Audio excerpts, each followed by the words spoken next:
নবীর মুহাম্মদের উম্মতি বেশি, ঠিক কিনা ভাই? আমাদের দেশে এমন নির্লজ্জ মুসলমান রয়েছে, হিন্দুদের একটা আছে, কি কয় গঙ্গা স্নান আছে না, গঙ্গা স্নানের ভিতরে হিন্দুরা উলঙ্গ হয়ে গোসল করে। এই মুসলমান নামধারী আবু লাহাবের এই গোষ্ঠীগুলা এই হিন্দু মহিলা, এই রূপবতী মহিলাদের রূপ দেখার জন্য তারা সিরিয়াল ধরে। সূরা বাকারার ভিতরে আল্লাহ বলেন, ওহে মুমিনরা, তোমরা মুশরিক নারীকে বিবাহ করো না।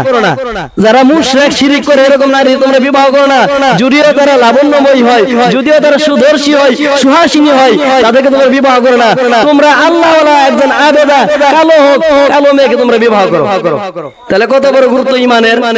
তাই এই মুসলমান যা কি করে, ওই হিন্দুদের পূজার মধ্যে যায় কি করে, দুলডুকির বাজা আবার কি খায়, পূজার প্রসাদ খায়। তাহলে মুসলমান না জালেম এগুলা।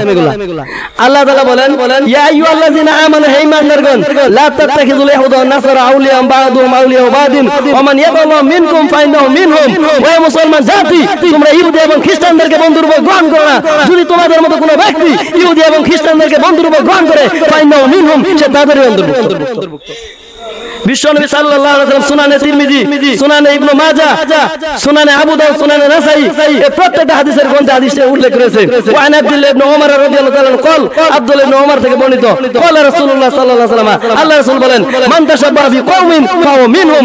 যে ব্যক্তি যে জাতির অনুকরণ করে, সে যদি হিন্দুর অনুসরণ করে, হিন্দুদের অন্তর্ভুক্ত হবে। আল মারউ মা মান আহাব্বা, যে ব্যক্তি যার সাথে ভালোবাসা রাখে, সে কিয়ামতের দিন তার সাথে কি হবে, উত্থিত হবে। এই আমরা যে মুমিনের সাথে ভালোবাসা রাখি, আমাদের ঠিকানা কার সাথে হবে, মুমিনের সাথে হবে। সাহাবীদেরকে ভালোবাসলে সাহাবীদের মতো হবে। এজন্য আল্লাহ বলেন, আমিনু কামা আমানান নাস, ওহে মুসলমান জাতি, তোমরা ঈমান আনো তাদের মতো, সাহাবায়ে কেরামের মতো ঈমান আনো। অনুসরণীয় ব্যক্তি কে? সাহাবায়ে কেরাম। আমরা বানাইছি Messi, Neymar, Shahid Afridi, Adam Gilchrist, বিভিন্ন রকমের ক্রিকেটার, ফুটবলার আর নায়ক নায়িকা, ঠিক কিনা? এগুলা পরে ত্যাগ করতে হবে। কারণ আমাদের মুসলিম জাতির পিতা হযরত ইব্রাহিম আলাইহিস সালাতু ওয়াস সালাম, তিনি মূর্তি পূজা করেছেন না মূর্তি পূজা ভেঙেছেন? মূর্তি পূজা ভেঙেছেন।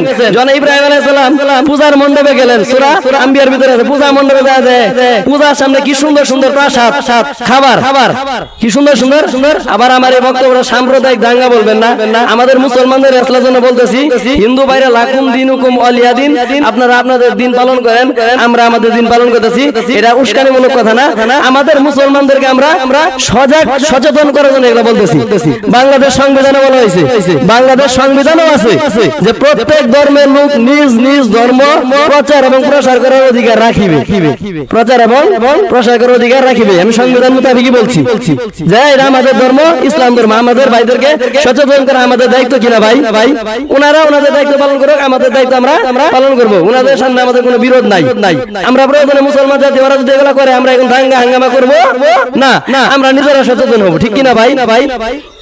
বিষয় হচ্ছে এই যে আমাদের নবী ইব্রাহিম আলাইহিস সালাম যখন পূজার মণ্ডপে গেলে যাওয়ার পর দেখি কি যে পূজার সামনে অনেক রকমের খাবার, বড় বড়, আপনারা তো জানেনই, বড় বড় মিষ্টি, এই বাতাসা, বিভিন্ন রকমের খাবার।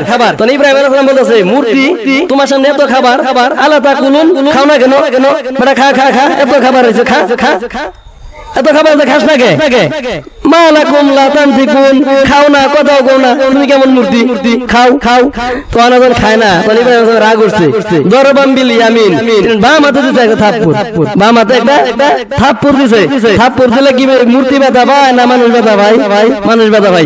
তিনি ব্যথা পাইছে। ব্যথা পাওয়ার পরে তিনি এমন ভাবে মূর্তিগুলাকে চূর্ণ বিচূর্ণ করে দিলেন, এটা অস্তিত্ব রাখলেন না, রেখে দিলেন শুধু একটা বড় মূর্তি, যেন লাল্লাহুম ইয়ারজিউন, এটাকে কি করা যায়, জিজ্ঞাসা করা যায় যে এটা বড় মূর্তিটাই করছে, যেন প্রশ্নের জবাব দিতে পারে। এজন্য তিনি সমস্ত মূর্তিকে ভাঙলেন, একটাকে রেখে দিলেন। তো না, এই মূর্তি ভাঙার এই আওয়াজটা শুনলো মূর্তি পূজক যারা আছে, নমরুদের গোষ্ঠী, এটা সকলে আসলো। আইসা কয়, হাই হাই হাই, আমাদের ফেরাউনের বাহিনী, এরকম ফেরাউনের বাহিনীর ভিতরে চতুর্মুখী সমস্যা। আল্লাহ রাব্বুল আলামিন বলেন, ও মুসা, তুমি পানির ভিতরে কি করো? পানির ভিতরে তুমি লাঠি দিয়ে আঘাত করো, লাঠি দ্বারা আঘাত করলো, সাথে সাথে রাস্তা হয়ে গেল। হযরত ইব্রাহিম আলাইহিস সালাম, হযরত মুসা আলাইহিস সালাম কি হয়ে গেল? পার হয়ে গেল। কাজটা কে করছে ভাই? তাহলে যুগে যুগে যে মুমিনদের কাজ যেখানে শেষ, আল্লাহর সাহায্য সেখানে শুরু। ইব্রাহিম আলাইহিস সালাম তিনি শুলে চড়ছে, আগুন ঠান্ডা করছে আল্লাহ। মুসা আলাইহিস সালাম বিপদে পড়ছে, পানির ভিতরে রাস্তা করেছে কে? আল্লাহ। ইসমাঈল আলাইহিস সালামের ভিতরে সুই চালা দেয়, লাগে না, কারণটা কি? আল্লাহর হুকুম নাই। আল্লাহর হুকুম দ্বারা কোনো কিছু অসম্ভব ভাই। শেষ বক্তব্য ইনশাআল্লাহ।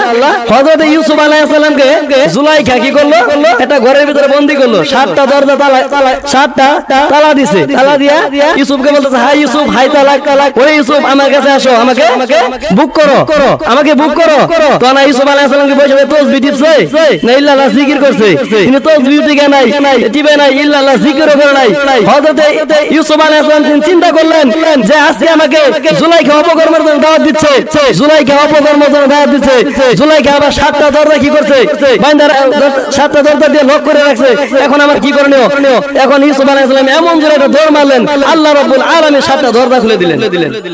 আল্লাহ রাব্বুল আলামিন বললেন, ওহে ইউসুফ, তোমার ক্ষমতা ছিল, তোমার করণীয় ছিল, দৌড় মেরে তুমি কি করবা? ওই দরজার ভিতরে যাওয়া। আর আমার আল্লাহ রাব্বুল আলামিনের ক্ষমতা হলো দরজাকে খুলে দেওয়া। ঠিক কিনা ভাই? বান্দার যেখানে চাহিদা শেষ, বান্দার যখন করণীয় শেষ, সেখান থেকে আল্লাহর সাহায্য শুরু হয়।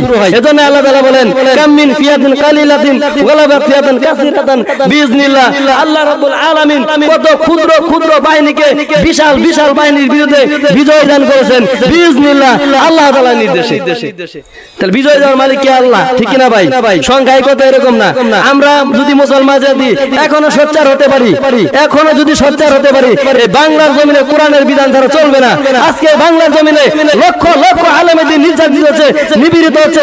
বাংলাদেশের ভিতরে অন্যতম আলেম আল্লামা দেলোয়ার হোসেন সাঈদী, আল্লামা মামুনুল হক, শাইখুল আজিজ মুফতি জসিমউদ্দিন রহমানীদের মতো ভাগা ভাগা আলেম আজকে জালেমের কারাগারে রয়েছেন আমাদের নীরবতা পালন করার কারণে।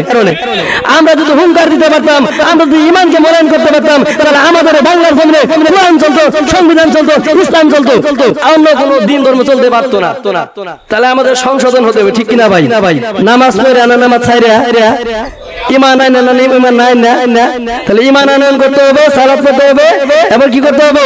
আমাদের আমলগুলোকে কি করতে হবে? সুন্দর করতে হবে। তবেই আমরা কি করতে পারবো? ইসলামকে বিজয়ী করতে পারবো।